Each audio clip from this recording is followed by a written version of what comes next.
Hey guys, and welcome back to another Jay the One-Eyed Gamer, and it feels like forever since we did another Dynasty Warriors 9 update video. The last one we did, it came right off the heels of TGS, so we had a lot of information. So I guess we were expecting to keep the train going, but they kind of stopped off, and here we are about probably 2 or almost 3 weeks later from the last update video. This one has 4 returning characters, and they are Cao Ren, Jia Xu, Meng, and Xu Shu. So we'll get started right away with our boy Cao Ren, who I'm gonna say doesn't look bad. I do kind of miss the more armored motif, but I'm not upset with his design. If anything, it reminds me a little of his first iterations from Dynasty Warriors 4 and 5. The not so bulky armor that we get to see in later entries, but the more like slimmer armor that's like hugging his body, which I think is a nice throwback. We all knew he definitely wasn't going to get his pile bunker, because obviously, like Koei said, they're going more realistic with this version. He does return to his flail that he got from 7, which I guess I'm okay with. I just wish he did have the pile bunker because it makes it unique. I could see them giving his flail back. It was a pretty safe choice because I don't think it would have been wise to give him back like his pike, or I think the halberd he got from 6, because 6 was just pure generics all the way. But yeah, overall, I would probably give this new design, I'd probably give it a B. It's not bad, it's not super great, but I do enjoy the color scheme. I do like the gold and blue that he has on there, and I do like the little insignia on the chest plate. Like I said, a B, solid choice. Could have been better, it could have been a lot worse, but I'm enjoying him right now. I just wish he did have his pile bunker. Next, we're going to talk about probably my favorite strategist from Wei, and that is, of course, Jia Xu. Oh my god, he looks great in this. I like I told you, I'm a sucker for those, like, I don't know what they're called, I guess like capes or half capes or whatever that he has around his waist. I really enjoy that. When I look at this, I get a sense of the color scheme from his very first outfit from Dynasty Warriors 7 with the dark purples and everything. I think Dynasty Warriors 8 when I think of the pants and armor that's around him. He obviously was going to keep his sickle. He hasn't had anything but the sickle up to this point, which I'm okay with. It will just be interesting to see what Musaos they give him. And it's probably also going to be interesting to see the stage where you can recruit him, where he kills, famously he pushes Cao Cao back and he kills Dian Wei during the retreat, which also kills Cao Ong, Cao Cao's first son. So I think it'd be interesting to see how that battle turns out on a open world platform. And if you are stuck being Cao Cao or Dian Wei to do that board, but I feel like that wouldn't be the case. All in all, I really like his design. I love his weapon as usual, that he gets to keep that. I'm gonna give this an A. I think it's my favorite version of Jia Xu yet. I'm really looking forward to playing him when the game releases. Hopefully sometime in early 2018 along with us in the West, because again, it's supposed to release in early 2018 for Japan and us, but we don't know if that means that Japan's gonna get it a month early or like 3 months early and we still get it in early 2018. But that's not what we're here to talk about. Alright, next we move on to Meng, and I really do like this outfit. I love the fact that it's a combination of, I think, like warrior slash strategist. I love the little half cape again he's got down there. I love how it shows off the one leather buckle that he has on his leg. I love the pauldrons. I think those are tigers on the side of them. I can't really tell that well. And I love the fact he gets a scarf again like he had in Dynasty Warriors 6. Speaking of that, I think this is a combination of like his 6 outfit and his 8 outfit. His 6 outfit with the more robe flowingness, like cloth material, and of course his Dynasty Warriors 8 outfit, which was somewhat more, I think, warrior-esque than scholar. And I like how this design brings both together, because again, he was a warrior when he was younger, and then he became a strategist when he got older. So I think that's a nice outfit that encompasses both sides of that, and I just really like that scarf. I don't know why, it just looks really good on him, and I'm glad they decided to add it. And of course, he's got to keep his pike,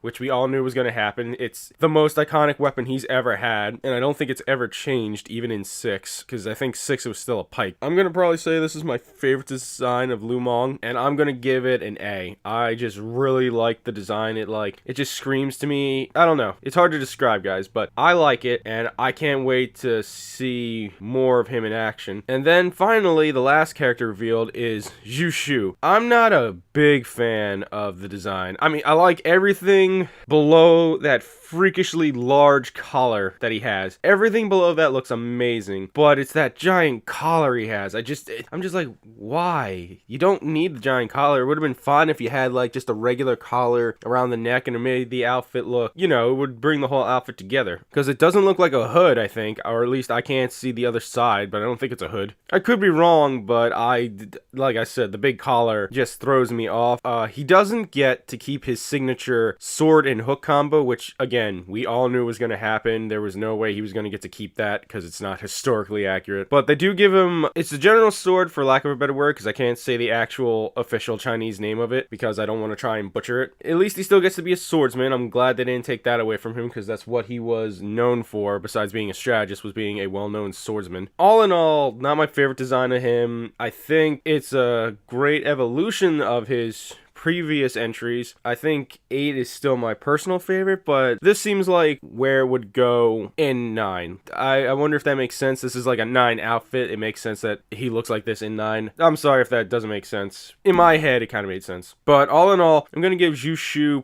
I'm going to give him a B. Again, not my favorite design, but it's not really the worst design either. I just think it's a nice middle ground. That about does it for Xu Shu. And after this, guys, we also got information about how you can freely explore the world map during like each of the scenarios, which will have different critical missions, which are the main missions. Like they give an example of Guandu and how you can do various things before you get to the actual final battle of Guandu, where you take on Yuan Shao himself. And they talk about how you can obviously take the castles of Bai Ma and Yanju to help lower the difficulty of the actual critical mission. That's interesting to see how they let you do that. You can see Zheng Liao's like climbing a ladder, riding his horse into battle. And then they bring up an interesting one where you can get information on Yuan Shao's forces from a handmaiden, but the only way she'll give you the information is if you help find her cat, which I find hysterical. I think that's a great picture of Zheng Liao just like stopping and sneaking up to the cat. That just screams funny to me. They also talk about how you can go out and save villagers.